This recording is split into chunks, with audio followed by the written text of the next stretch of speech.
जय माता दी। मेरे सभी प्यारे दोस्तों, मैं लक्ष्मी शर्मा बड़ों को चरण स्पर्श, छोटों को प्यार और बराबर वालों को दिल से नमस्कार करती हूँ।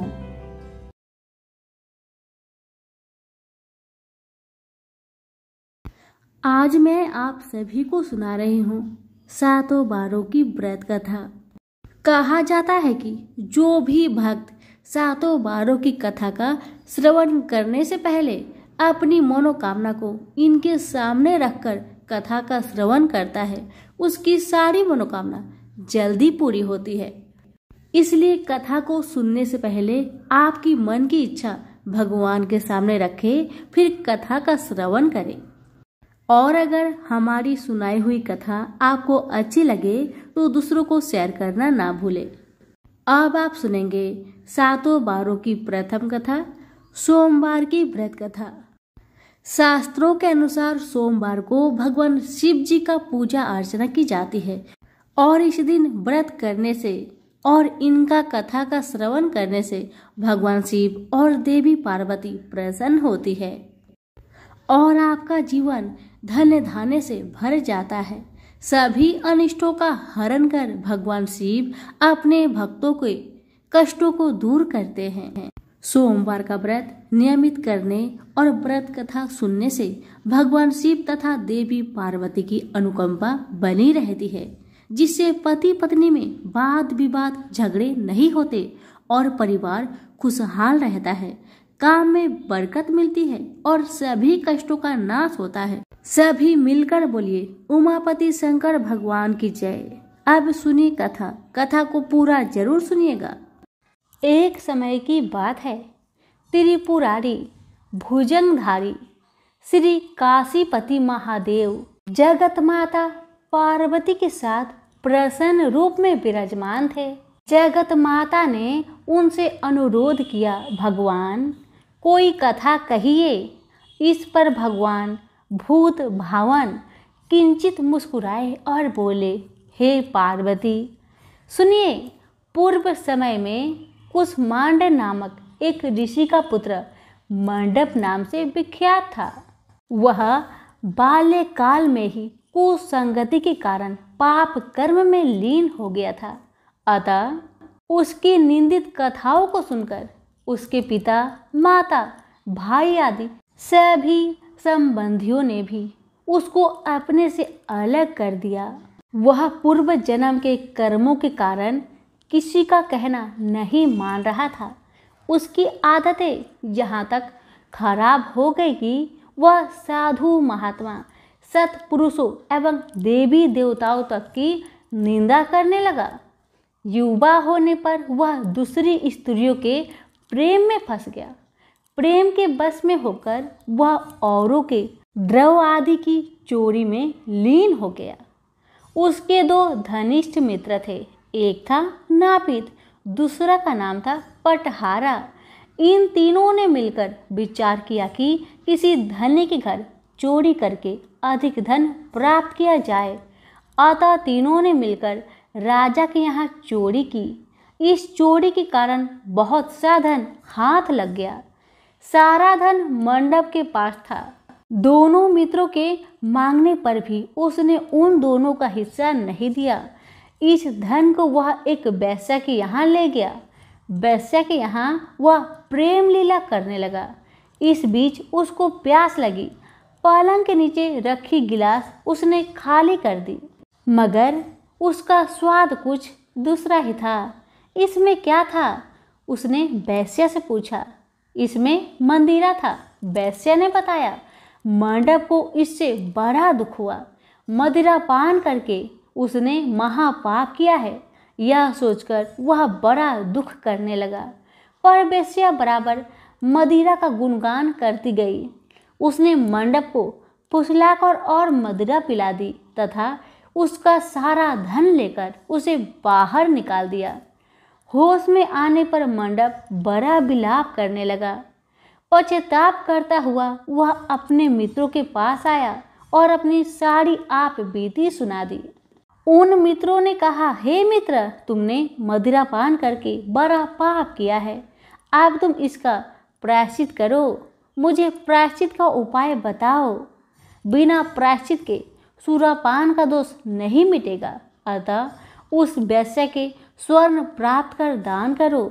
यदि तुम ऐसा नहीं करोगे तो हम लोग तुम्हारी बड़ी निंदा करेंगे। यह सुनकर मंडप बड़ा दुखी हुआ।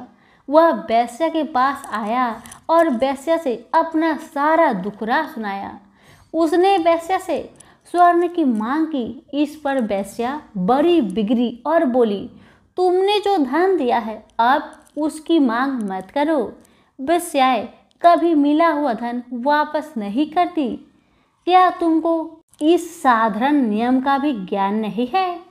इस पर मंडप गिड़गिड़ाने लगा, पर वेश्या के हृदय पर इसका जरा भी असर न हुआ। उसने अनान्या वेश्याओं को बुला लिया। सब मिलकर उसकी भर्त्सना करने लगी। कई ने तो उसको धमकी भी दे दी। हे पार्वती, इस प्रकार मंडप बहुत अपमानित होकर वहां से निकाल दिया गया। मंडप विलाप करता हुआ अपने पिता के घर की ओर चला। इसके दोनों मित्र पीछे लग गए थे। जब मंडप पिता के सामने आया तो दोनों मित्रों ने उसका हाथ पकड़ लिया और बोले, मंडप, हम लोगों ने मिलकर राजा के यहाँ चोरी की है, पर तुमने हम लोगों का अंश नहीं दिया है। तुम हम लोगों का अंश दे दो। यह बात सुनकर कुसुमांड मुनि बहुत दुखी हुए और बोले, इस अधम से तुम लोगों की मित्र कैसे हो गई? मंडप के मित्रों ने कहा, हे मुने, इसे भाभी ही समझिए, पर न्याय की बात तो यह है कि आपका पुत्र हमारा अंश नहीं दे रहा है। यह सारा धन लेकर वेश्या के यहाँ चला गया। उसने सारा धन ले लिया। वह वेश्या वाद विवाद में बड़ी चतुर है। वह धन वापस नहीं करेगी, अतः हमारा धन दिलवाइए, अन्यथा हम राज दरबार में गुहार करेंगे। इस पर कुसुमांड मुनि ने अपने पुत्र का हाथ पकड़ लिया। मुनि ने कहा, चलो मैं स्वयं राजा के पास चलता हूँ। न्यायप्रिय और धर्मात्मा राजा के दंड देने से पाप का नाश हो जाता है। पाप का प्रायश्चित न करने पर नरक यातना भुगतनी पड़ती है। इस पर मंडप के मित्रों ने कहा, हे मुने, आप अपने पुत्र को हमारे हवाले कर दे। राज दरबार में आपका जाना ठीक नहीं है। हम लोग इससे निपट लेंगे। इस पर मुनि श्रेष्ठ ने कहा, हे अधम पुत्रों, तुम इस लोगों के साथ जाकर राजदंड भोगकर प्रायश्चित करो। तुमने जो किया है बहुत बुरा किया है। आज से तुम मेरे पुत्र नहीं हो और मैं भी तुम्हारा कोई नहीं। जब तक तुम प्रायश्चित करके नहीं आओगे, मैं तुम्हारा मुख नहीं देख सकता। मंडप के मित्र मंडप को अपने साथ ले गए। दूर एक घने जंगल में ले जाकर पहले तो खूब भर्त्सना की, फिर बाद में उसको पीटना शुरू कर दिया। बेहद पीटने के कारण मंडप बेहोश होकर गिर पड़ा। उसके मित्रों ने समझाया कि वह मर गया, अतः उसको मरा हुआ जानकर उसके मित्रगण उसे वहीं छोड़कर चले गए। कुछ देर बाद मंडप को चेत आया तो वह विलाप करता हुआ एक और चल पड़ा। उसके दोनों मित्र एक मंदिर में रात भर भूखे प्यासे टिके रहे और प्रायश्चित करते रहे। प्रातः वो दोनों उसे देखने के लिए गए कि उसके शरीर की अब क्या गति हुई है। वह मंडप को ना पा उन दोनों को बड़ा आश्चर्य हुआ।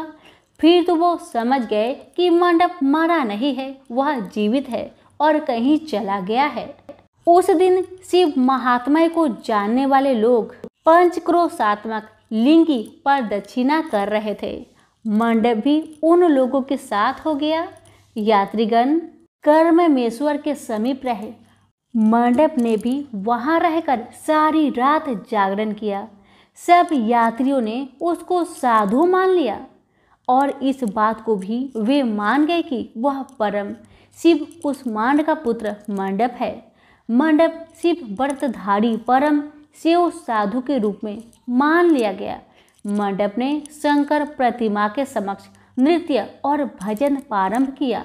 सज्जनों ने उसकी भक्ति देखकर उसका बड़ा आदर किया।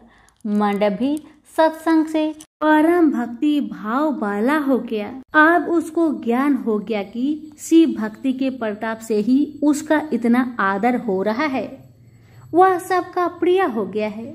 साथ ही भोजन, धन धान्य, श्रद्धा भी मिल रही है।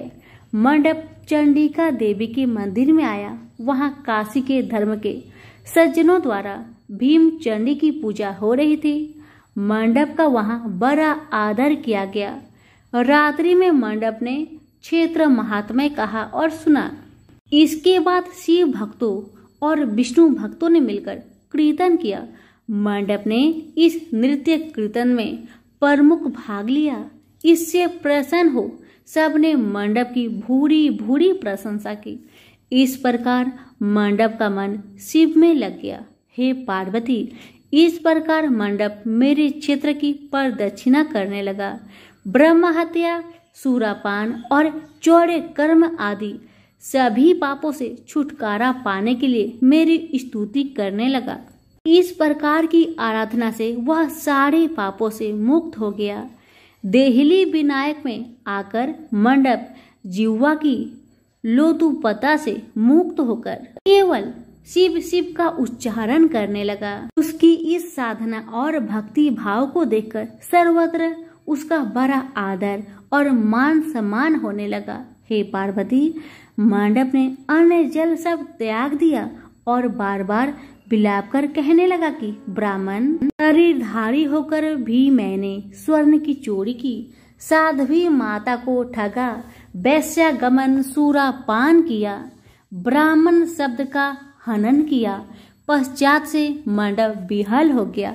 हे देवी, मंडप के मन में यह विचार आया कि मेरे क्षेत्र की प्रदक्षिणा करने से वह सारे पापों से मुक्त हो गया। अतः वह काशी काशी शिव शंकर शिव की रट लगाकर अपने पापों का प्रायश्चित करता हुआ मेरे क्षेत्र की परिक्रमा करने लगा। रामेश्वर लिंग में आकर उसने स्नान पूजन किया, सोमनाथ का पूजन किया, सीता और लक्ष्मण के साथ श्री राम जी का पूजन किया। पूजन और भक्ति भाव देखकर सर्वत्र उसकी प्रशंसा हुई। मंडप ने अन्न जल का त्याग कर दिया था। तदंतर वृष भद्वज में आकर स्नान देव पूजन किया। प्रातःकाल वरुण संगम में स्नान किया। मुझे पूछता हुआ वह मेरे मंदिर आया। उसने आकर बड़ा दान पुण्य किया। सदोष मंडप ने साष्टांग प्रणाम किया। वह अनेक महात्मा उपस्थित थे। हे पार्वती, मंडप सबके आगे हाथ जोड़कर खड़ा हो गया और पूछने लगा, हे महात्माओं, मैंने बड़े बड़े पाप किए हैं। आप लोग कृपया यह बतलाइए कि इन पापों से छुटकारा किस प्रकार मुझे मिलेगा। सभी महात्माओं ने कहा, हे मंडप, तुम शिव भक्ति केशव के भक्त हो गए हो। पंचक्रोशात्मक लिंग प्रदक्षिणा से और शिव कीर्तन से तुम्हारे सारे पाप नष्ट हो गए हैं। इस प्रकार सुन मंडप ने कहा, हे सत्यगणों, पिताजी ने तो मुझको घर से निकाल दिया है। अब मैं अपने घर कैसे जाऊं? और हे मुनि श्रेष्ठों, पिता को कैसे अपना मुंह दिखलाऊं? इस पर सबने कहा, अब तुम्हारे सारे पापों का प्रायश्चित हो गया है, तुम सहर्ष घर जा सकते हो। हे पार्वती, इस प्रकार मंडप अपने पिता के घर के सामने आया और शिव शंभो शंभो महादेव महादेव का उच्चारण करने लगा। स्वर सुनकर कुष्मांड मुनि ने अपनी पत्नी से कहा, हे प्रिय, देखो तो कौन द्वार पर शिव का उच्चारण करता हुआ आया, हमें परम सुख दे रहा है। शिव नाम की अमृत वर्षा कौन कर रहा है? मुनि पत्नी ने द्वार पर अपने पुत्र को देखा। हे पुत्र, तुम्हारा आना कैसे हुआ? मंडप ने कहा, हे माता, आपको और पिताजी को महात्मागण बुला रहे हैं। यह सुनकर मंडप की माता अपने पति के पास आई और उनसे सारा वृत्तांत कहा। हे पूज्यवर, आपका पुत्र शिव का नाम रटता हुआ द्वार पर उपस्थित है। उसका कहना है कि प्रायश्चित करके वह पवित्र हो गया है। सदस्यगण आपको बुला रहे हैं, वे प्रायश्चित का प्रमाण देंगे। कुष्मांड मुनि दरवाजे पर आए। उन्होंने रुद्राक्षधारी शिव भक्त मंडप को देखा। तुम क्यों आए हो? थोड़े से प्रायश्चित से बड़े पाप का नाश नहीं होता है। मंडप ने कहा, हे पिताजी, इसमें कोई संदेह नहीं है कि मैंने बड़े पाप किए हैं। इतना होने पर भी महात्मागण आपको बुला रहे हैं। मुनि अपनी पत्नी के साथ महात्माओं के पास आए। महात्माओं ने एक स्वर में कहा, हे मुनिवर, आपका पुत्र समस्त पापों से मुक्त हो गया है। कुष्मांड ऋषि ने पूछा, हे मुनि श्रेष्ठो, किस आधार पर आपकी दृष्टि में मेरा पुत्र पाप मुक्त हो गया है? इसने तो बड़े बड़े पाप किए हैं। महात्माओं ने कहा, हे मुने, इस मुक्ति मंडप के स्वामी श्री भगवान विष्णु हैं, वही इसका उत्तर देंगे। महात्माओं ने विष्णु भगवान की स्तुति की। इस पर आकाशवाणी हुई, हे स्तुति करने वाले महात्माओं, यह महापापी मंडप जो कुष्मांड मुनि का पुत्र है, अब अपने पापों से मुक्त हो शुद्ध हो गया है। यह साधु संतों के साथ शिव शंकर के क्षेत्र की परिक्रमा कर चुका है। अब कुष्मांड मुनि इसे ग्रहण कर सकते हैं। इस प्रकार हे पार्वती, मंडप को कुष्मांड मुनि आदर पूर्वक अपने घर पर ले गए। इस कथा को सुनकर माता पार्वती परम प्रसन्न हुई और बोली, प्रभु, आपने यह महत्वपूर्ण कथा कही, इससे कलयुग में प्राणियों का बड़ा भला होगा। कृपा कर इस पर कुछ और प्रकाश डाले। इस पर शिवजी बोले, हे पार्वती, अब तुम भैरव जी की कथा सुनो। इस पर भैरव जी प्रकट हुए और बोले, त्रेता युग में समदर्शी सांडिल्य नाम का एक ब्राह्मण था। वह महापंडित था। उसकी पुत्री का नाम विशालाक्षी था। वह सुंदरी थी। बाल्यकाल में ही उसके पिता ने उसका विवाह कर दिया। विवाह के बाद वह अपने पिता के घर पर रहती। वह युवा हो गई। युवा अवस्था होने पर भी उसका पति न आया, अतः सांडिल्य ब्राह्मण की कन्या पाप रता हो गई। इस कन्या ने काशी में बड़े बड़े पाप किए। सुंदरी होने के कारण दूर दूर के युवक उसके पास आने जाने लगे। वह बड़ी पापिनी हो गई। एक समय बड़े बड़े पापों को नष्ट करने वाली पंच क्रोशी यात्रा के यात्रीगण को देखकर वह विचारने लगी कि इन लोगों को पाप रत किया जाए। उस रात यात्रीगण दुर्गा कुंड पर रुके थे। विशालाक्षी धन के लोभ से वहां गई। वहां भजन कीर्तन का स्वांग रचाया। यात्री उसका भक्ति भाव देखकर प्रसन्न हुए और उसे वैष्णवी समझ बड़ा दान पुण्य किए। इस लोभ के कारण वैश्या विशालाक्षी यात्रियों के साथ हो गई। कर्ममेश्वर देहलीज रामेश्वर में उसने निवास किया और वरुण संगम में स्नान किया।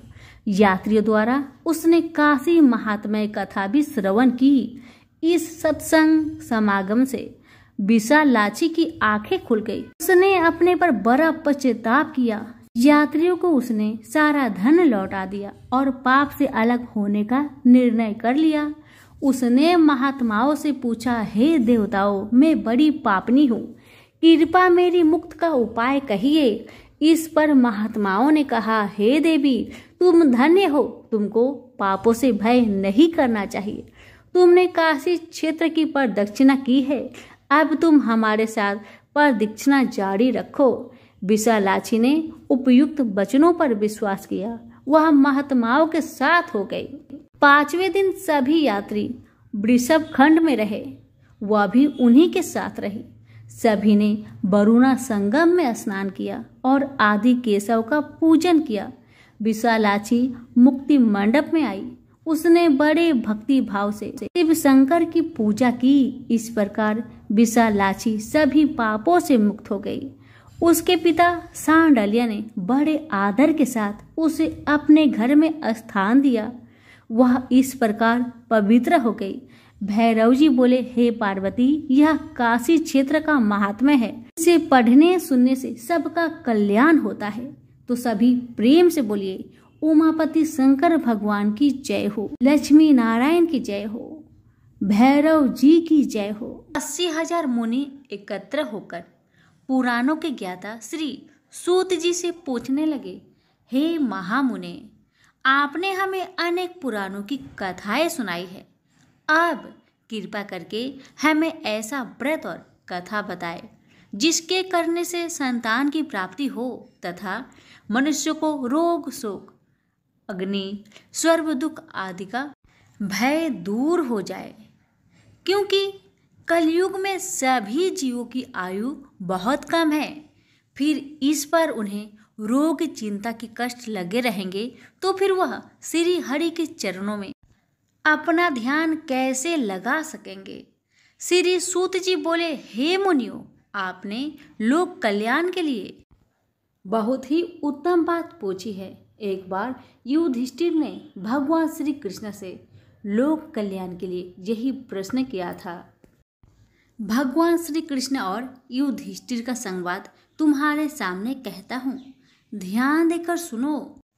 एक समय पांडवों की सभा में श्री कृष्ण जी बैठे हुए थे। तब युधिष्ठिर ने भगवान श्री कृष्ण से प्रश्न किया, हे प्रभु नंद नंदन गोविंद, आपने मेरे लिए अनेकों कथाएं सुनाई है। आज आप कृपा करके ऐसा व्रत या कथा सुनाएं जिसके करने से मनुष्य को रोग चिंता का भय समाप्त हो और उसको पुत्र की प्राप्ति हो। हे प्रभु, बिना पुत्र के जीवन व्यर्थ है। पुत्र के बिना मनुष्य नरकगामी होता है। पुत्र के बिना मनुष्य प्रेत ऋण से छुटकारा नहीं पा सकता और ना ही उसका पुण्यज्ञ नामक नरक से उद्धार हो सकता है। अतः पुत्रदायक व्रत बतलाए।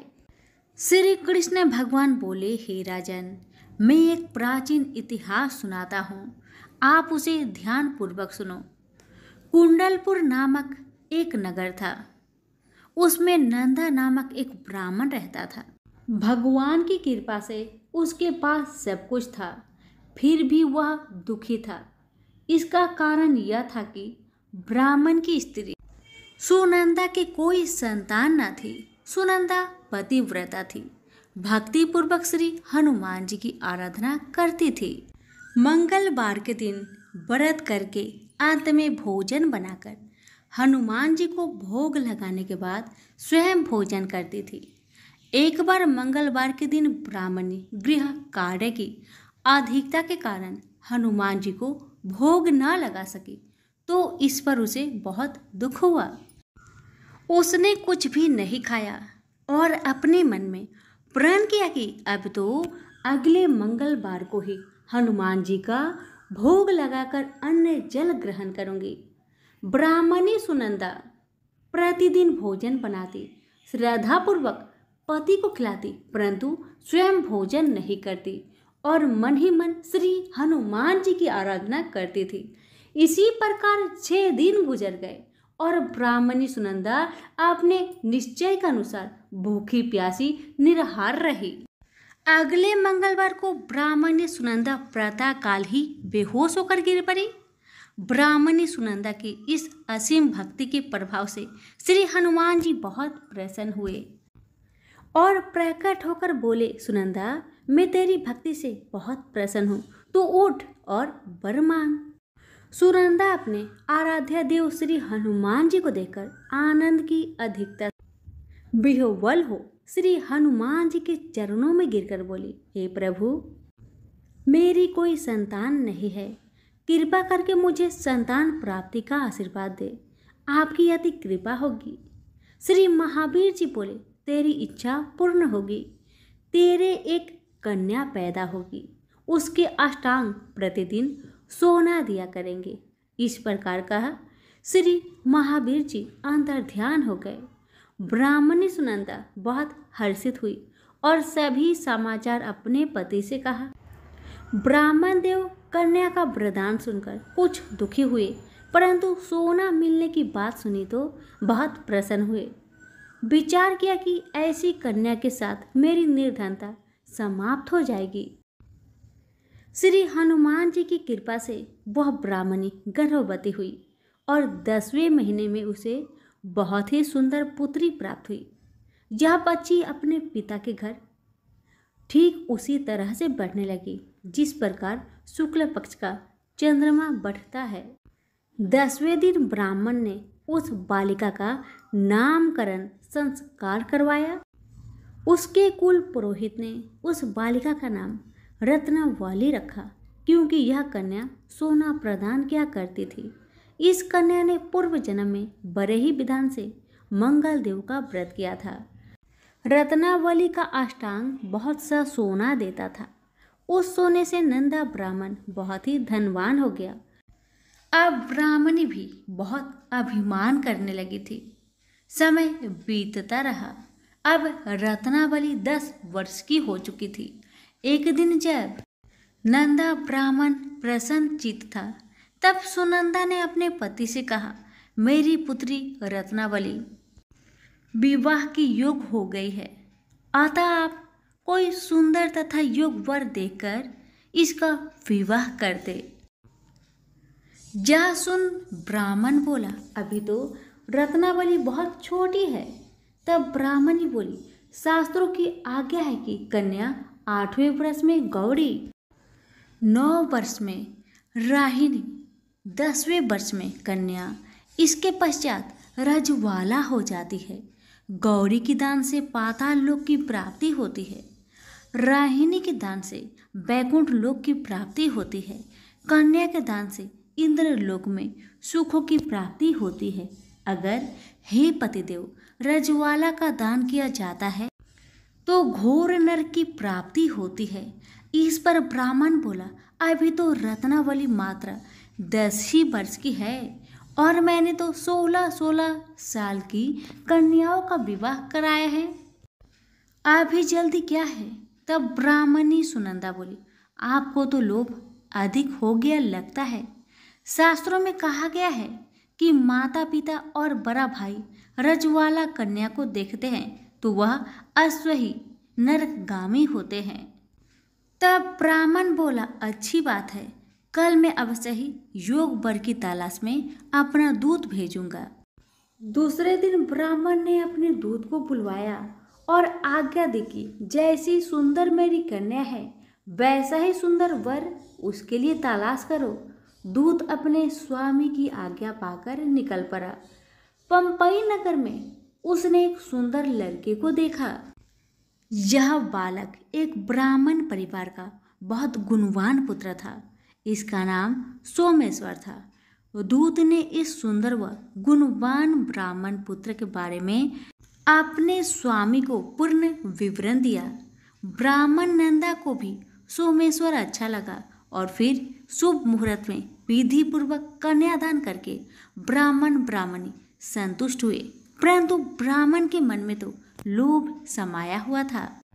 उसने कन्यादान तो कर दिया था, पर वह बहुत खिन्न भी था।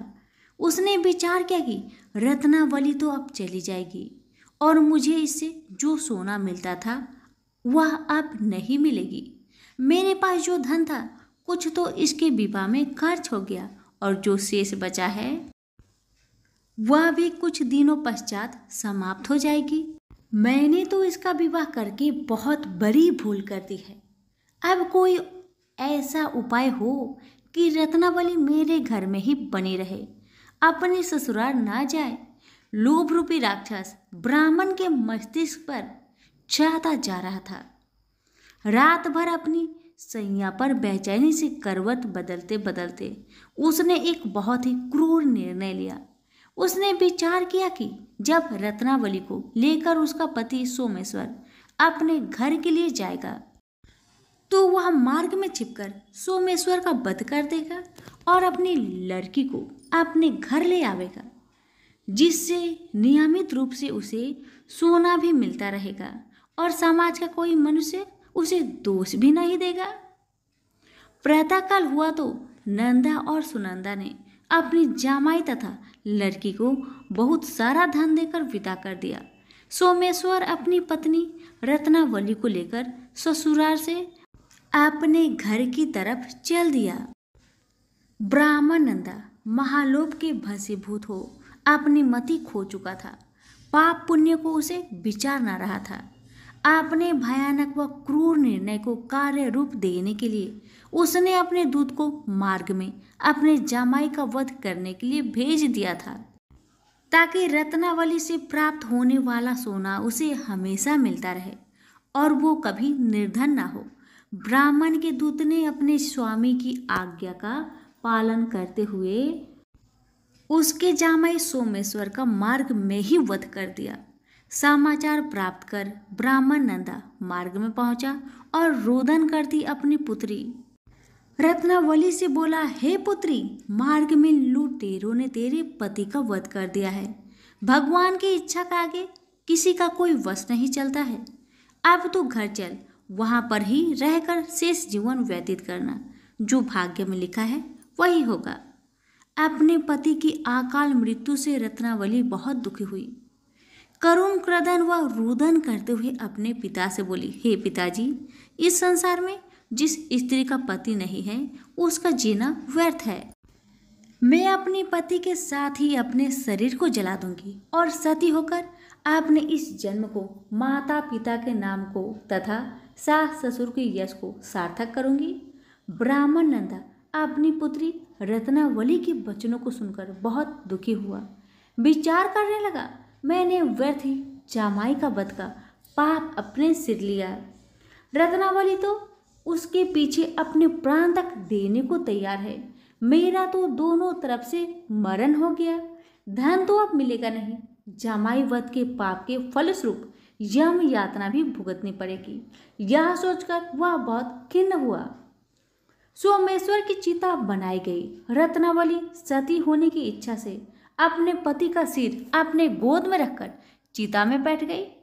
जैसे ही सोमेश्वर की चिता को अग्नि लगाई गई, वैसे ही प्रसन्न हो मंगलदेव वहां प्रकट हुए और बोले, हे रत्नावली, मैं तेरी पति भक्ति से बहुत प्रसन्न हूं, तू वर मांग। रत्नावली ने अपने पति का जीवन दान मांगा। तब मंगलदेव बोले, रत्नावली, तेरा पति अजर अमर है, यह महाविद्वान भी होगा और इसके अतिरिक्त तेरी जो इच्छा हो वर मांग। तब रत्नावली बोली, हे ग्रहों के स्वामी, यदि आप मुझ पर प्रसन्न है तो मुझे यह वरदान दीजिए कि जो भी मनुष्य मंगलवार के दिन प्रातःकाल लाल पुष्प लाल चंदन से पूजा करके आपका स्मरण करे, उसको रोग व्याधि ना हो, सज्जनों का कभी वियोग ना हो, सर्प अग्नि तथा शत्रुओं का भय ना रहे। जो स्त्री मंगलवार का व्रत करे वह कभी विधवा ना हो। मंगलदेव तथास्तु कहकर अंतर ध्यान हो गए। सोमेश्वर मंगलदेव की कृपा से जीवित हो उठा। रत्नावली अपने पति को पुनः प्राप्त कर बहुत प्रसन्न हुई और मंगलदेव का व्रत प्रत्येक मंगलवार को करके व्रतराज और मंगलदेव की कृपा से इस लोक में सुख ऐश्वर्य को भोगते हुए अंत में पति के साथ स्वर्ग लोक को गई। तो प्रेम से बोलिए, मंगलदेव की जय हो। एक समय की बात है कि साहूकार अपने पत्नी को लाने के लिए अपने ससुराल गया। कुछ दिन रहने के बाद उसने अपनी पत्नी के साथ अपने घर आने की सोची। दुर्भाग्य से उस दिन बुधवार का दिन था। लड़की के परिवार वालों ने कहा कि आज बुधवार का दिन है, जो कि किसी कार्य हेतु शुभ नहीं माना जाता है, इसलिए आज तुम मत जाओ। किंतु साहूकार ने किसी की एक ना मानी और पत्नी समेत अपने ससुराल से घर को प्रस्थान किया। रास्ते में साहूकार की पत्नी को प्यास लगी। उसने साहूकारनी से कहा, तुम बैलगाड़ी में ही बैठो, मैं पानी लेकर आता हूँ। जब वो पानी लेकर आया तो उसने देखा कि उसका शक्ल का एक आदमी उसके पत्नी के साथ बैठा है। तब उसने जाकर उस पुरुष से पूछा, तुम कौन हो? तब उसने कहा, मैं साहूकार हूँ। और फिर दोनों के बीच में झगड़ा शुरू हो गया और वहां लोग और कुछ सिपाही आ गए, जिन्होंने उस स्त्री से पूछा, तुम्हारा पति कौन है? तब वो इसका उत्तर न दे सकी और साहूकार अपने मन में कहने लगा कि ये प्रभु, कैसा लीला है आपका। तब आकाशवाणी हुई, अरे मूर्ख, आज बुधवार का दिन था, तभी तूने आज ही गमन किया। ये सब भगवान बुध देव के प्रकोप से हो रहा है। वो तुझसे रूठ गए हैं। तब साहूकार ने भगवान बुद्ध देव से क्षमा याचना की और तब वो आकाशवाणी खत्म हो गई और इंसान के रूप में आए बुद्ध देव भी अदृश्य हो गए। और फिर साहूकार अपनी पत्नी संग घर गया और भगवान बुद्ध देव की पूजा की। जो भी इस व्रत कथा को सुनता है उसको बुधवार की यात्रा करने का पाप नहीं लगता है। प्रेम से बोलिए बुद्ध देव की जय हो। प्राचीन समय की बात है। एक नगर में एक बड़ा व्यापारी रहता था। वह जहाजों में माल लादकर दूसरे देशों में भेजा करता था, परंतु उसकी पत्नी अत्यंत कंजूस थी। वह किसी को एक दमड़ी भी नहीं देनी चाहती थी। एक बार सेठ जब दूसरे देश व्यापार करने गया तो पीछे से बृहस्पति देव ने साधु का वेश में उसकी पत्नी से भिक्षा मांगी। व्यापारी की पत्नी बृहस्पति देव से बोली, हे साधु महाराज, मैं इस दान और पुण्य से तंग आ गई हूँ। आप कोई ऐसा उपाय बताए जिससे मेरा सारा धन नष्ट हो जाए और मैं आराम से रह सकूं। मैं यह धन लुटता हुआ नहीं देख सकती। बृहस्पति देव ने कहा, हे देवी, तुम बड़ी विचित्र हो। संतान और धन से कोई दुखी होता है? अगर अधिक धन है तो इसे शुभ कार्यों में लगाओ, कुंवारी कन्याओं का विवाह कराओ, विद्यालय और बाग बगीचों का निर्माण कराओ। ऐसे पुण्य कार्य करने से तुम्हारा लोक परलोक सार्थक हो सकता है। परंतु साधु की इन बातों से व्यापारी की पत्नी को खुशी नहीं हुई। उसने कहा, मुझे ऐसी धन की आवश्यकता नहीं है जिसे मैं दान में दूं। तब बृहस्पति देव बोले, यदि तुम्हारी ऐसी इच्छा है तो तुम एक उपाय करना। 7 बृहस्पतिवार घर को गोबर से लिपना, अपने केशों को पीली मिट्टी से धोना, केशों को धोते समय स्नान करना, व्यापारी से हजामत बनाने को कहना, भोजन में मांस मदिरा खाना, कपड़े अपने घर धोना। ऐसा करने से तुम्हारा सारा धन नष्ट हो जाएगा। इतना कहकर बृहस्पति देव अंतर्ध्यान हो गए। व्यापारी की पत्नी ने बृहस्पति देव के कहे अनुसार 7 बृहस्पतिवार वैसा ही करने का निश्चय किया। केवल 3 बृहस्पतिवार बीते थे कि उसके समस्त धन संपत्ति नष्ट हो गई और वह परलोक सिधार गई। जब व्यापारी वापस आया तो उसने देखा कि उसका सब कुछ नष्ट हो चुका है। उस व्यापारी ने अपनी पुत्री को सत्वाना दी और दूसरे नगर जाकर बस गया। वहाँ वह जंगल से लकड़ी काटकर लाता और शहर में बेचता। इस तरह वह अपना जीवन व्यतीत करने लगा। एक दिन उसकी पुत्री ने दही खाने की इच्छा प्रकट की, लेकिन व्यापारी के पास दही खरीदने के पैसे नहीं थे। वह अपनी पुत्री को अवशासन देकर जंगल में लकड़ी काटने चला गया। वहाँ एक वृक्ष के नीचे बैठ अपनी पूर्व दशा पर विचार कर रोने लगा। उस दिन बृहस्पतिवार था। तभी वहाँ बृहस्पति देव साधु के रूप में सेठ के पास आए और बोले, हे मनुष्य, तू इस जंगल में किस चिंता से बैठा है? तब व्यापारी बोला, हे महाराज, आप सब कुछ जानते हैं। इतना कहकर व्यापारी अपनी कहानी सुनाकर रो पड़ा।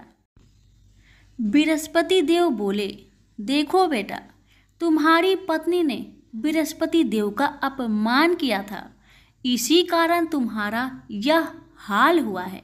लेकिन अब तुम किसी प्रकार की चिंता मत करो। तुम गुरुवार के दिन बृहस्पति देव का पाठ करो। 2 पैसे के चने और गुड़ को लेकर जल के लोटे में शक्कर डालकर वह अमृत और प्रसाद अपने परिवार के सदस्यों और कथा सुनने वालों में बांट दो। स्वयं भी प्रसाद और चेनामृत लो। भगवान तुम्हारा अवश्य कल्याण करेंगे। साधु की बात सुनकर व्यापारी बोला, महाराज, मुझे तो इतना भी नहीं बचता कि मैं अपनी पुत्री को दही लाकर दे सकूं। इस पर साधु जी बोले, तुम लकड़ियां शहर में बेचने जाना, तुम्हें लकड़ियों के दाम पहले से चौगुने मिलेंगे, जिससे तुम्हारे सारे कार्य सिद्ध हो जाएंगे। उसने लकड़ियां काटी और शहर में बेचने के लिए चल पड़ा।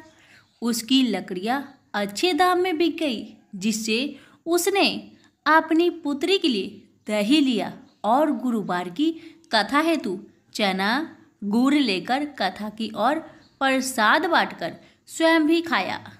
उसी दिन परंतु अगले बृहस्पतिवार को वह कथा करना भूल गया। अगले दिन वहां के राजा ने एक बड़े यज्ञ का आयोजन कर पूरे नगर के लोगों के लिए भोज का आयोजन किया। राजा की आज्ञा अनुसार पूरा नगर राजा के महल में भोज करने गया, लेकिन व्यापारी व उसकी पुत्री तनिक विलंब से पहुंचे। अतः उन दोनों को राजा ने महल में ले जाकर भोजन करवाया। जब वे दोनों लौटकर आए तब रानी ने देखा कि उसका खूंटी पर टंगा हार गायब है। रानी को व्यापारी और उसकी पुत्री पर संदेह हुआ कि उसका हार उन दोनों ने ही चुराया है। राजा के आज्ञा से उन दोनों को कारावास की कोठरी में कैद कर दिया गया। कैद में पड़कर दोनों अत्यंत दुखी हुए। वहां उन्होंने बृहस्पति देवता का स्मरण किया। बृहस्पति देव ने प्रकट होकर व्यापारी को उसकी भूल का आभास कराया और उन्हें सलाह दी कि गुरुवार के दिन कैद खाने के दरवाजे पर तुम्हें 2 पैसे मिलेंगे। उनसे तुम चने और मुनक्का मंगवाकर विधि पूर्वक बृहस्पति देवता का पूजन करना, तुम्हारे सब दुख दूर हो जाएंगे। बृहस्पतिवार को कैद खाने के द्वार पर उन्हें 2 पैसे मिले। बाहर सड़क पर एक स्त्री जा रही थी। व्यापारी ने उसे बुलाकर गुड़ और चने लाने को कहा। इस पर वह स्त्री बोली, मैं अपने बहू के लिए गहने लेने जा रही हूँ, मेरे पास समय नहीं है। इतना कहकर वह चली गई।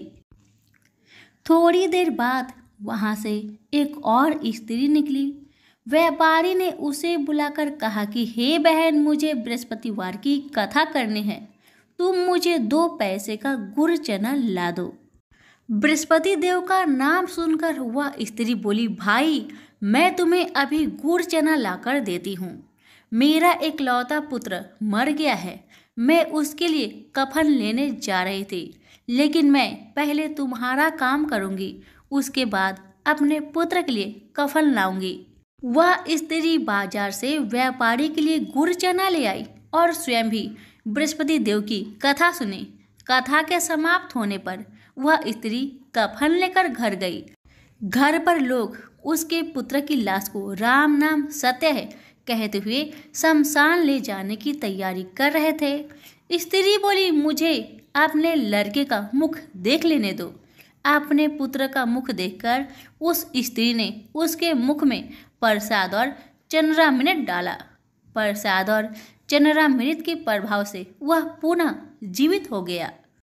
उसी रात बृहस्पति देव राजा के सपने में आए और बोले, हे राजन, तूने जिस व्यापारी और उसके पुत्री को जेल में कैद कर रखा है वह बिल्कुल निर्दोष है। तुम्हारी रानी का हार वही खूंटी पर टांगा है। दिन निकलता तो राजा रानी ने हार खूंटी पर लटका हुआ पाया। राजा ने उस व्यापारी और उसकी पुत्री को रिहा कर दिया और उन्हें आधा राज्य देकर उसकी पुत्री का विवाह उच्च कुल में कराकर दहेज में हीरे जवाहरात दिए। सभी प्रेम से बोलिए, बृहस्पति देव की जय हो। संतोषी माता के व्रत को करने वाला कथा कहते व सुनते समय हाथ में गुड़ व भुने चने रखे।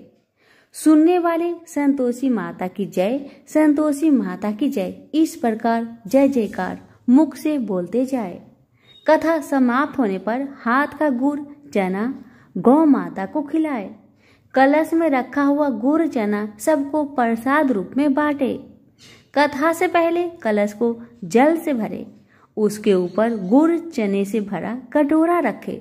कथा समाप्त होने और आरती होने के बाद कलश के जल को घर में सब जगह पर छिड़के और बचा हुआ जल तुलसी की क्यारी में डाल दे। 1.25 रुपए का गुड़ चना लेकर माता का व्रत करे। गुड़ घर में हो तो ले ले, विचार न करे, क्योंकि माता भावना की भूखी है। कम ज्यादा का कोई विचार नहीं चाहिए। जितना भी आपसे बन पड़े अर्पण करे। श्रद्धा और प्रेम से प्रसन्न मन हो व्रत करना चाहिए। व्रत के उद्यापन में 2.5 सेर खाजा, मोमन दाल पूरी, खीर चने का साग नैवेद्य रखे। घी का दीपक जला संतोषी माता की जय जयकार बोले। नारियल फोड़े। इस दिन घर में कोई खटाई न खाए और ना किसी को खाने को दे। इस दिन 8 लड़कों को भोजन कराए। देवर जेठ के लड़के मिलते हो तो दूसरों को न बुलाना। कुटुंब में न मिले तो ब्राह्मण के रिश्तेदारों के या फिर पड़ोसियों के लड़के को बुलाए। उन्हें खटाई की कोई वस्तु ना दे तथा भोजन कराकर यथाशक्ति दक्षिणा दे। नगद पैसे ना दे, कोई वस्तु दक्षिणा में दे। व्रत करने वाला कथा सुन प्रसाद ले, एक समय भोजन करे। इस तरह से माता प्रसन्न होगी और दुख दरिद्रता दूर होकर मनोकामना पूरी होगी। अब सुनिए कथा। पहले बोलिए संतोषी मैया की जय हो। एक बुढ़िया थी, उसके 7 पुत्र थे। 6 कमाने वाले और एक निकम्मा था। बुढ़िया माँ 6 पुत्रों की रसोई बनाती, भोजन कराती और जो बचता वह 7वें को देती थी। परंतु वह बड़ा भोला था, मन में कुछ विचार न करता था। एक दिन अपनी पत्नी से बोला, देखो मेरी माता का मुझ पर कितना प्यार है।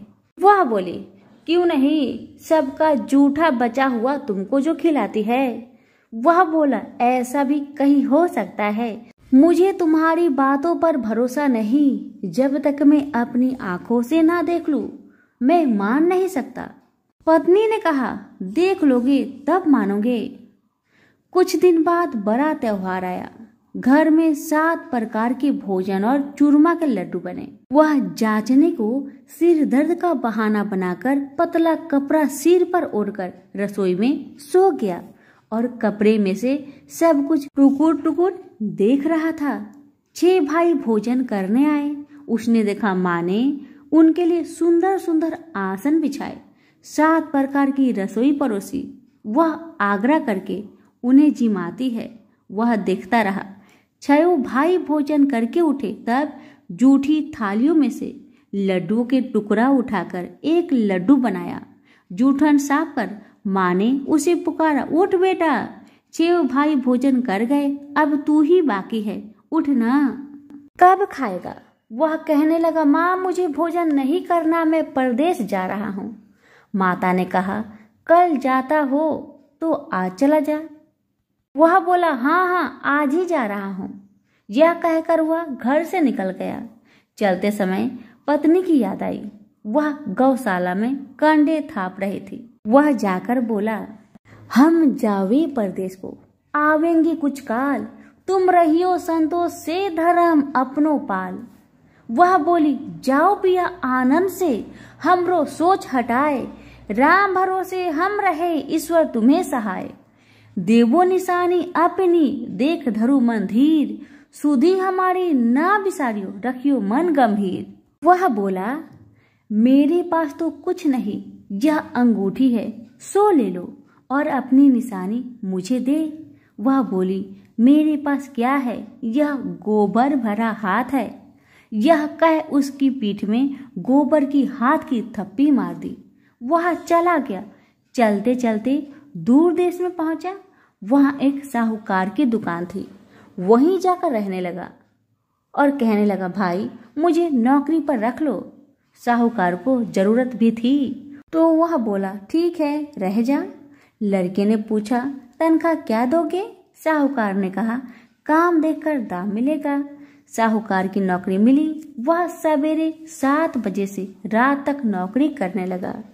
कुछ दिनों में साहूकार का सारा लेन देन का हिसाब, ग्राहकों को माल बेचना, सारा काम करने लगा।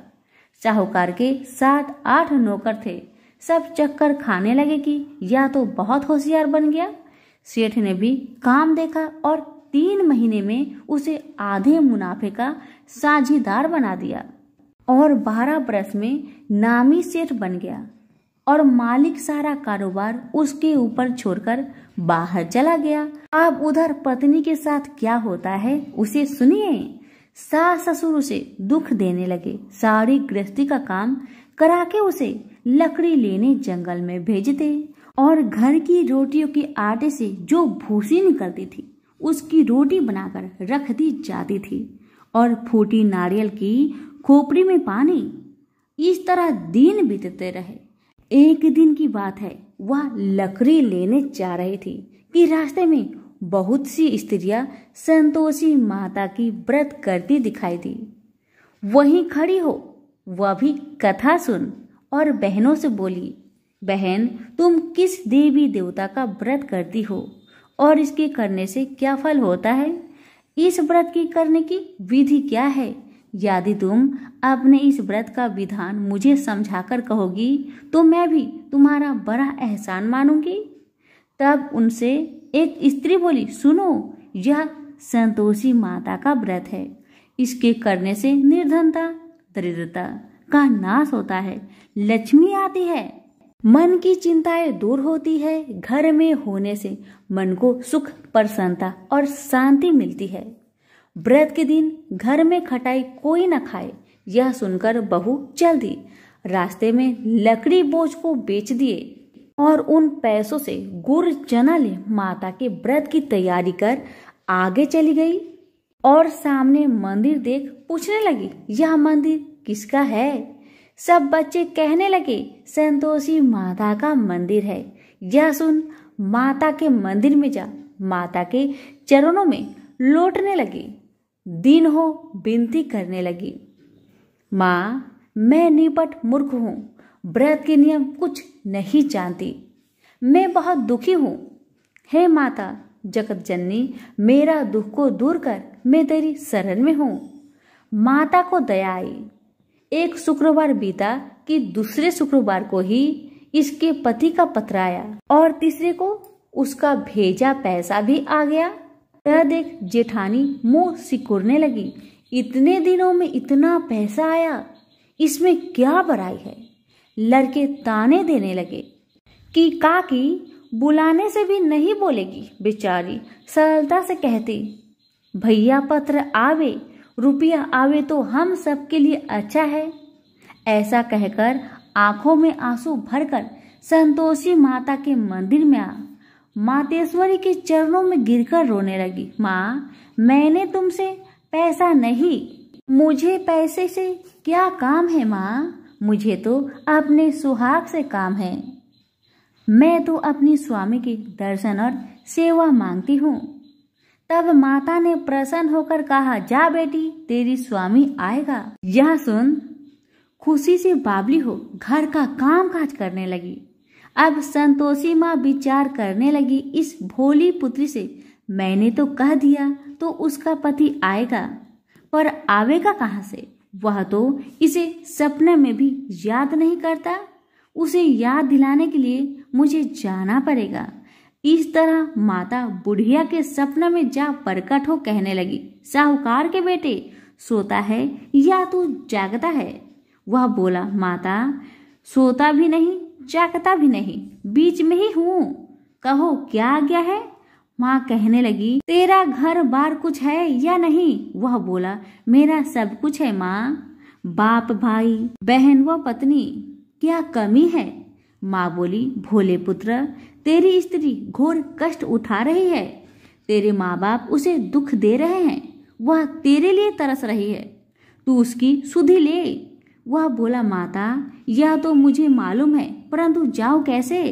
परदेश की बात है, लेन देन का कोई हिसाब नहीं, जाने का कोई रास्ता नजर नहीं आता माँ, कैसे चला जाऊं? माँ कहने लगी, मेरी बात मान, सवेरे नहा धोकर माता का नाम ले, घी का दीपक जला, दंडवत कर दुकान पर बैठ जा। देखते देखते तेरा लेन देन चुक जाएगा, माल बिक जाएगा, साज होते होते धन का ढेर लग जाएगा। तब सवेरे बहुत जल्दी उठ उसने लोगों से अपने सपने की बात कही, तो वे सब उसकी बात अनसुनी कर दिल लगी उड़ाने लगे कि कहीं सपने भी सच होते हैं। एक बूढ़ा बोला, देख भाई मेरी बात मान, इस तरह साच झूठ करने के बदले देवता ने जैसा कहा है वैसा ही करो, तेरा इसमें क्या जाता है। अब बूढ़े की बात मानकर नहा धोकर संतोषी माता को दंडवत कर घी का दीपक जलाकर दुकान पर बैठ गया।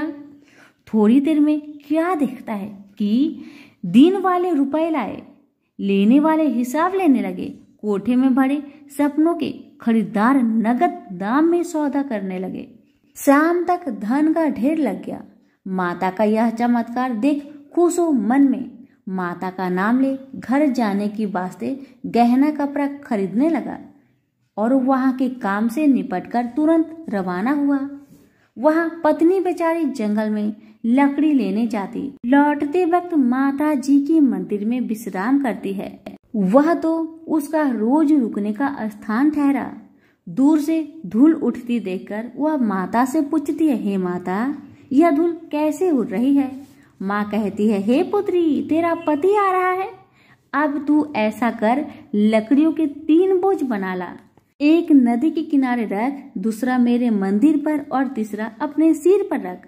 तेरे पति को लकड़ी का गट्ठा दिख मोह पैदा होगा, वह वहां रुकेंगे, नाश्ता पानी बना खा पीकर माँ से मिलने जाएगा।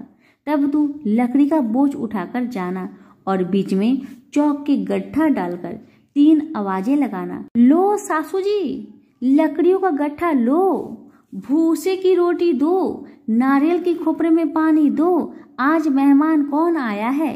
माँ की बात सुन उसने कहा, बहुत अच्छा माता, कहकर प्रसन्न हो लकड़ियों के 3 गट्ठे ले आई, एक नदी के तट पर, एक माता के मंदिर पर रखा। इतने में ही मुसाफिर आ पहुंचा। सूखी लकड़ी देख उसके पति की इच्छा हुई कि यही निवास करे और भोजन बना खा पीकर गांव जाए। इस प्रकार भोजन बना विश्राम करके वह गांव को गया। जब वह सबसे प्रेम से मिल रहा था उसी समय पत्नी सिर पर लकड़ी का गट्ठा लिए आती है। लकड़ी की भारी बोझ आंगन में रखकर जोर से 3 आवाज देती है, लो सासू जी लकड़ी का गट्ठा लो, भूसे की रोटी दो, नारियल के खोपरे में पानी दो, आज कौन मेहमान आया है। यह सुनकर उसकी सास अपने दिए हुए कष्टों को भुलाने हेतु कहती है, बहू ऐसा क्यों कहती है, तेरा मालिक ही तो आया है, आ बैठ जा, मीठा भात खा, भोजन कर, कपड़े गहने पहन। इतने में आवाज सुन उसका स्वामी बाहर आता है और अंगूठी देख व्याकुल हो माँ से पूछता है, माँ यह कौन है। माँ कहती है, बेटा यह तेरी पत्नी है, आज 12 वर्ष हो गए जब से तू गया है, तब से सारे गांव में जानवर की तरह भटकती रहती है, कामकाज घर का कुछ नहीं करती है, 4 समय आकर खा जाती है। अब तुझे देखकर भूसी की रोटी और नारियल के खोपरे में पानी मांगती है। वह लज्जित हो बोला, ठीक है माँ, मैंने इसे भी देखा है और तुम्हें भी देखा है, अब मुझे दूसरे घर की ताली दे दो, उसमें रहूं। तब माँ बोली, ठीक है बेटा तेरी मर्जी।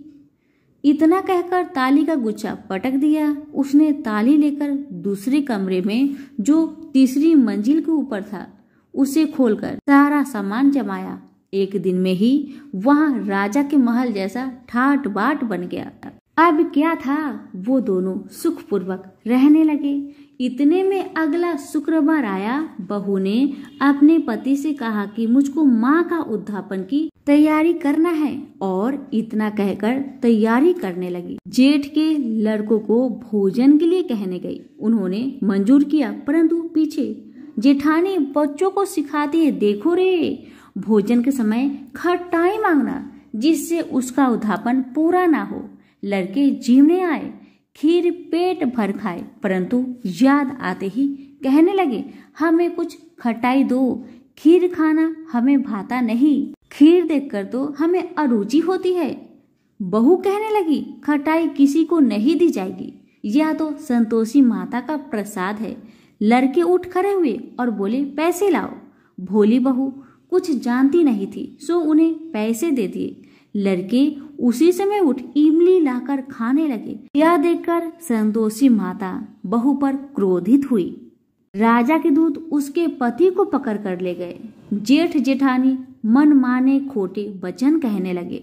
लूट लूट कर धन इकट्ठा कर लाया था, सो राजा के दूत उसको पकड़ कर ले गए। अब सब मालूम पड़ जाएगी जब जेल की मार खाएगा। बहू से वचन सहन नहीं हुए। वह रोती रोती माता के मंदिर में गई और बोली, हे माता, तुमने ये क्या किया? मुझे हंसाकर अब क्यों रुलाती हो माँ? तब माता बोली, पुत्री, तूने उद्यापन करके मेरा व्रत भंग किया, इतनी जल्दी सब बातें भुला दी।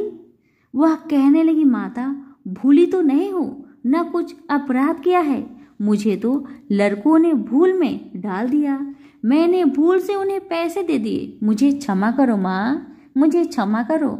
माँ बोली, ऐसे कहीं भूल होती है? वह बोली, माँ, मुझे माफ कर दो माँ, मैं फिर से तुम्हारा उद्यापन करूंगी। माँ बोली, अब भूल जा पुत्री, तेरा मालिक तुझे रास्ते में ही आता मिलेगा। वह घर को चली। रास्ते में उसका पति आता मिला। उसने पूछा, तुम कहाँ गए थे? तब वह कहने लगा, इतना धन जो मैं कमाया हूँ उसका टैक्स राजा ने मांगा था, वह भरने गया था। वह प्रसन्न हो बोली, भला हुआ, अब घर चलो। कुछ दिन बाद फिर शुक्रवार आया। वह बोली, मुझे माता का उद्यापन करना है। पति ने कहा, करो फिर। जेठ के लड़कों से भोजन को कहने गई। जेठानी ने एक दो बातें सुनाई और लड़कों को सिखा दिया कि तुम पहले ही खटाई मांगने लगना। लड़के कहने लगे, हमें खीर खाना नहीं भाता, जी बिगड़ता है, कुछ खटाई खाने को देना। वह बोली, खटाई खाने को नहीं मिलेगा, खाना हो तो खाओ, अन्यथा तुम जा सकते हो। वह बेचारी ब्राह्मण के लड़कों को लाकर भोजन कराने लगी। यथाशक्ति दक्षिणा की जगह एक एक फल उन्हें दिया। इससे संतोषी माँ प्रसन्न हुई। माता की कृपा होते ही 9वें मास उसको चंद्रमा के समान सुंदर पुत्र उत्पन्न हुआ। पुत्र को लेकर प्रतिदिन माता जी के मंदिर जाने लगी। माँ ने सोचा कि वह रोज आती है, क्यों ना मैं इसके घर चलूं, इसका आसरा देखूं तो सही। यह विचार कर माता ने भयानक रूप बनाया। गुड़ और चने से सना, मुख ऊपर सूर्य के समान होठ, उस पर मक्खियां भिनभिना रही थी।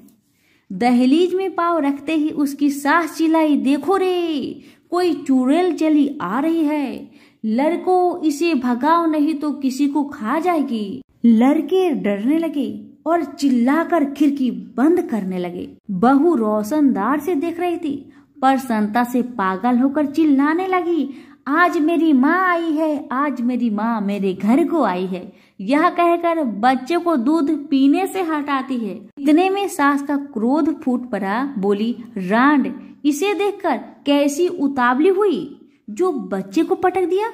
इतने में माँ के प्रताप से जहाँ देखो वही लड़के ही लड़के नजर आने लगे। वह बोली, माँ जी, जिनका मैं व्रत करती हूँ यह तो वही संतोषी माता है। इतना कहा झट से सारे घर के किवाड़ खोल देती है। सबने माता के चरण पकड़ लिए और विनती कर कहने लगे, हे माता, हम मूर्ख हैं, हमें अज्ञानी हैं, पापी हैं, तुम्हारे व्रत की विधि हम नहीं जानते, तुम्हारे व्रत भंग कर हमने अपराध किया है माँ। हे माँ, आप हमारा अपराध क्षमा करो। उस प्रकार माता प्रसन्न हुई। माता ने बहू को जैसा फल दिया वैसा माता सबको दे। जो पढ़े उनका मनोरथ पूर्ण हो, जो सुने उनका भी मनोरथ पूर्ण हो। तो प्रेम से बोलिए, संतोषी माता की जय हो। एक समय स्वर्गलोक में सबसे बड़ा कौन कि प्रश्न पर 9 ग्रह में वाद विवाद हो गया। विवाद इतना बढ़ा कि परस्पर भयंकर युद्ध की स्थिति बन गई। निर्णय के लिए सभी देवता देवराज इंद्र के पास पहुंचे और बोले, हे देवराज, आपको निर्णय करना होगा कि हम में से सबसे बड़ा कौन है। देवताओं का प्रश्न सुनकर देवराज इंद्र उलझन में पड़ गए। इंद्र बोले, मैं इस प्रश्न का उत्तर देने में असमर्थ हूँ। हम सभी पृथ्वी लोक में उज्जैनी नगरी में राजा विक्रम आदित्य के पास चलते हैं। देवराज इंद्र सहित सभी ग्रह उज्जैनी नगरी पहुँचे। महल में पहुंचकर जब देवताओं ने उनसे अपना प्रश्न पूछा तो राजा विक्रमादित्य भी कुछ देर के लिए परेशान हो उठे, क्योंकि सभी देवता अपनी अपनी शक्तियों के कारण महान थे। किसी को भी छोटा या बड़ा कह देने से उनके क्रोध के प्रकोप से भयंकर हानि पहुंच सकती थी। अचानक राजा विक्रमादित्य को एक उपाय सूझा और उन्होंने विभिन्न धातुओं स्वर्ण, रजत, कांसा, तांबा, सीसा, रांगा, जस्ता, अभ्रक व लोहे के 9 आसन बनवाए। धातुओं के गुणों के अनुसार सभी आसनों को एक दूसरे के पीछे रखवाकर उन्होंने देवताओं को अपने अपने सिंहासन पर बैठने को कहा। देवताओं के बैठने के बाद राजा विक्रमादित्य ने कहा, आपका निर्णय तो स्वयं हो गया। जो सबसे पहले सिंहासन पर विराजमान है वही सबसे बड़ा है। राजा विक्रमादित्य के निर्णय को सुनकर शनि देवता ने सबसे पीछे आसन पर बैठने के कारण अपने को छोटा जानकर क्रोधित होकर कहा, राजा विक्रमादित्य, तुमने मुझे सबसे पीछे बैठाकर मेरा अपमान किया है। तुम मेरी शक्तियां से परिचित नहीं हो। मैं तुम्हारा सर्वनाश कर दूंगा। शनि देव ने कहा, सूर्य एक राशि पर 1 महीने, चंद्रमा 2.25 दिन, मंगल 1.5 महीने, बुध और शुक्र 1 महीने, बृहस्पति 13 महीने रहते हैं। लेकिन मैं किसी राशि पर 7.5 वर्ष 7.5 तक रहता हूँ। बड़े बड़े देवताओं को मैंने अपने प्रकोप से पीड़ित किया है। राम को 7.5 के कारण ही वन में जाकर रहना पड़ा और रावण को 7.5 के कारण ही युद्ध में मृत्यु का शिकार बनना पड़ा। राजा, अब तू भी मेरे प्रकोप से नहीं बच सकेगा। इसके बाद अन्य ग्रहों के देवता तो प्रसन्नता के साथ चले गए, परंतु शनिदेव बड़े क्रोध के साथ वहां से विदा हुए। राजा विक्रमादित्य पहले की तरह ही न्याय करते रहे। उनके राज्य में सभी स्त्री पुरुष बहुत आनंद से जीवन यापन कर रहे थे। शनिदेव अपना अपमान नहीं भूले। एक दिन राजा की परीक्षा लेने शनिदेव घोड़े के व्यापारी के रूप में राज्य पहुंचे। जब राजा विक्रमादित्य को इस बात का पता चला तो उन्होंने अपने अश्वपाल को कुछ घोड़े खरीदने के लिए भेजा। घोड़े बहुत कीमती थे। अश्वपाल ने जब वापस लौटकर इस संबंध में बताया तो राजा विक्रमादित्य ने स्वयं आकर एक सुंदर व शक्तिशाली घोड़े को पसंद किया। घोड़े की चाल देखने के लिए राजा उस घोड़े पर सवार हुए तो वह घोड़ा बिजली की गति से दौड़ पड़ा। तेजी से दौड़ता घोड़ा राजा को दूर एक जंगल में ले गया और फिर राजा को वहां गिराकर जंगल में कहीं गायब हो गया। राजा अपने नगर को लौटने के लिए जंगल में भटकने लगा, लेकिन उन्हें लौटने का कोई रास्ता नहीं मिला। राजा को भूख प्यास लगाई। बहुत घूमने पर उसे एक चारवाहा मिला। राजा ने उससे पानी मांगा। पानी पीकर राजा ने उस चारवाहे को अपनी अंगूठी दे दी।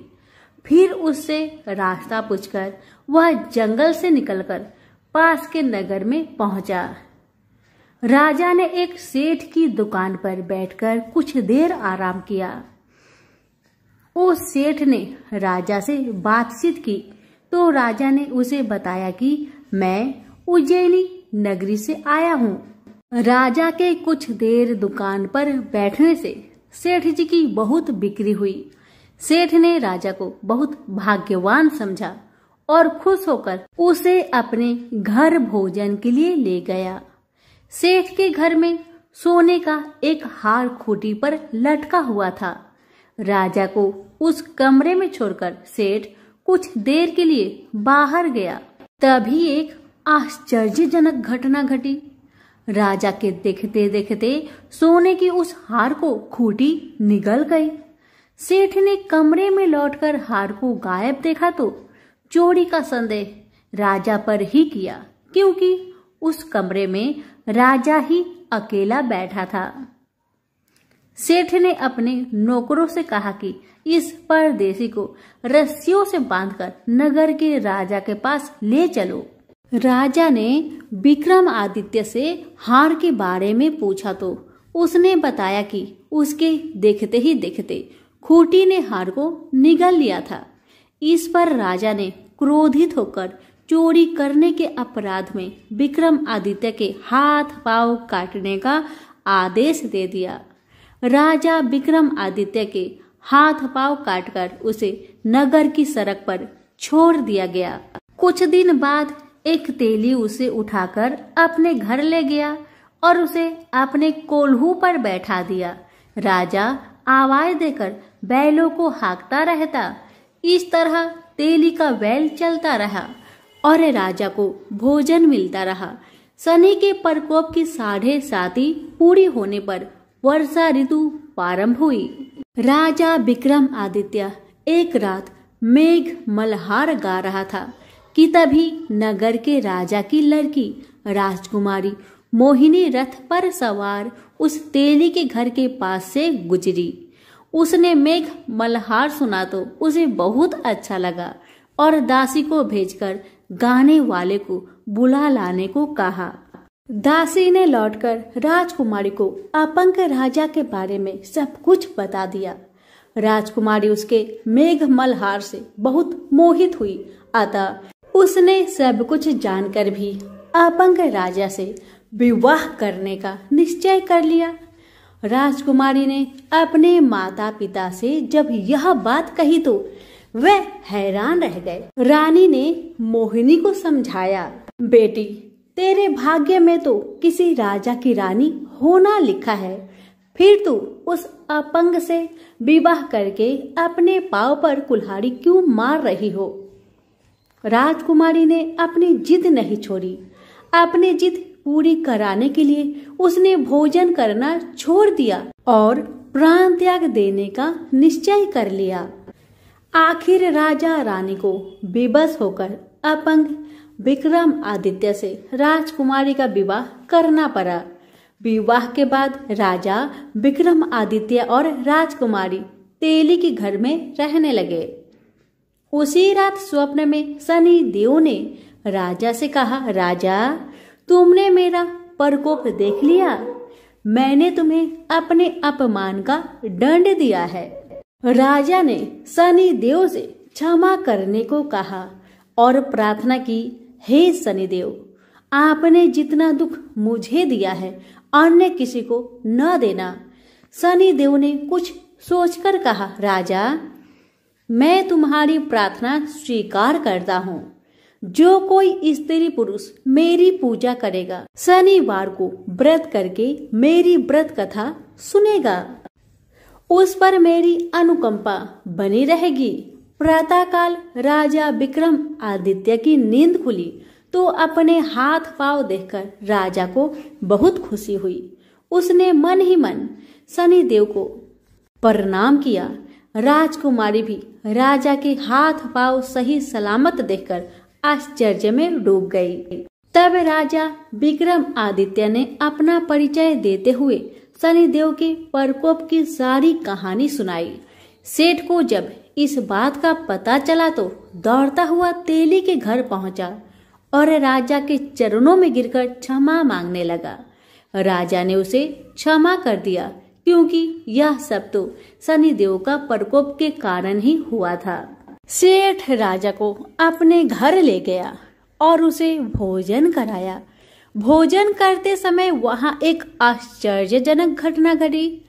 सबके देखते देखते उस खूंटी ने हार उगल दिया। सेठ जी ने अपनी बेटी का विवाह भी राजा के साथ कर दिया और बहुत से स्वर्ण आभूषण, धन आदि देकर राजा को विदा किया। राजा विक्रमादित्य राजकुमारी मोहिनी और सेठ की बेटी के साथ उज्जैनी पहुंचे तो नगर वासियों ने हर्ष से उनका स्वागत किया। अगले दिन राजा विक्रमादित्य ने पूरे राज्य में घोषणा कराई कि शनिदेव सब देवों में सर्वश्रेष्ठ है। प्रत्येक स्त्री पुरुष शनिवार को उनका व्रत करे और व्रत कथा अवश्य सुने। राजा विक्रमादित्य की घोषणा से शनिदेव बहुत प्रसन्न हुए।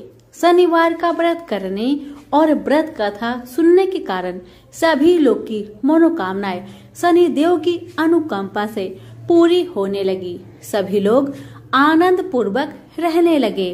तो प्रेम से बोलिए शनि भगवान की जय हो। एक ब्राह्मण था। वह सूरज भगवान का बहुत बड़ा भक्त था। नहाता धोता कहानी कहता था, पर कुछ कमाता नहीं था। ब्राह्मण घर में रहता तो ब्राह्मण की पत्नी हमेशा ब्राह्मण को एक ही बात कहती कि कहीं बाहर जाओ, कुछ कमा कर लाओ।